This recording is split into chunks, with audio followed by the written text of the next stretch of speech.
जोग एवं वियोग चिन्ह व्यवहार करी निम्नलिखित उक्ति गुड़िक लेख। एठी आम पाखरे किछि उक्ति अछि, याको आमे जोग एवं वियोग चिन्ह व्यवहार करी केमिति लेखिबा ताहा आज शिखिबा।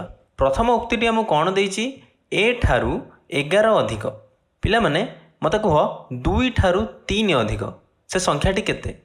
तुमे कोन करूछ, 2 रे 3 मिसौछ, अधिक लगी आमे मिसौछे।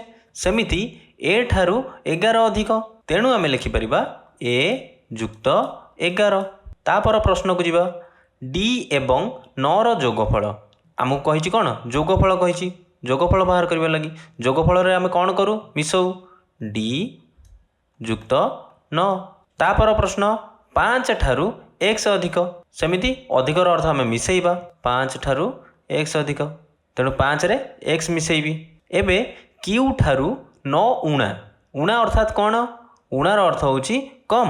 जदि मु तुमको कहबी 5 रु 3 कम, तुमे कोन करूछ, 5 रे 3 फेडी दउछ। सेमिति एठी q ठारू 9 उणा, आमे कोन करि परिबा, q रु फेडीबा 9। एबे s रो 2 गुण ठारू p रो 5 गुण अधिका हेतिबा परिप्रकाशटी केते? देख भलरे पढ़, s रो 2 गुण ठारू p रो 5 गुण अधिका हेतिबा परिप्रकाशटी केते? प्रथमे आमे जानिबा s रो 2 गुण केते। s रो 2 गुण अर्थात कोन, s रे आमे 2 गुणिबा, तेणु मु लिखिबी s गुणन 2 अर्थात 2s। एवं एहा ठारू p रो 5 गुण, p रो 5 गुण केते हबो, 5p।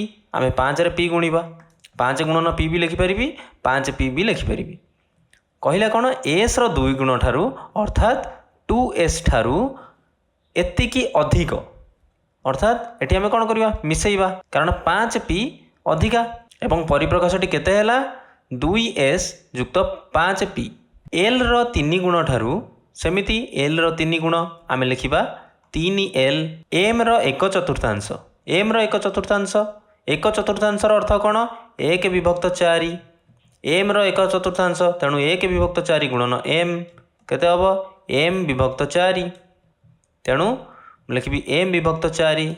किंतु एटी कौन देइछि, l रो 3 गुण ठारू अर्थात 3l ठारू m रो 1/4 उणा अर्थात कम। कम थिले आमे कौन करिबा, फेडिबा। बुझि परिलो? तेणु परिप्रकाशटी बाहरिला 3l माइनस m विभक्त 4।